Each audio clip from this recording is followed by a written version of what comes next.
কম বেশি আমরা সকলেই ভাবছি যে 22শে সেপ্টেম্বর থেকে তো জিএসটি রেট অনেকটাই কমে যাচ্ছে। তাহলে জিনিসপত্রের দাম নিশ্চয়ই অনেকটা সস্তা হবে। আসলেই কি তাই?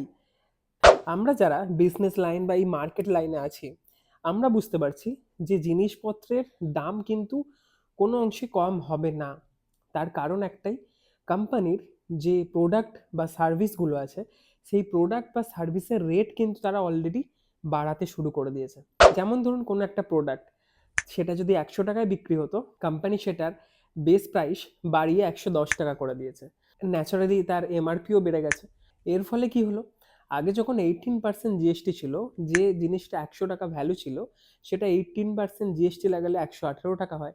এখন সেই জিনিসটার ভ্যালু যদি ১১০ টাকা হয়ে যায় এবং সেখানে যদি 12% জিএসটি লাগে, সেই জিনিসটার ভ্যালু দাঁড়াচ্ছে ১২২-২৩ টাকার কাছাকাছি। এবং যদি 5%ও জিএসটি লাগে, তাহলে সেই জিনিসটার দাম চলে যাবে ১৬-১৮ টাকা, সেম জায়গায় সেই প্রাইসটা চলে যাবে।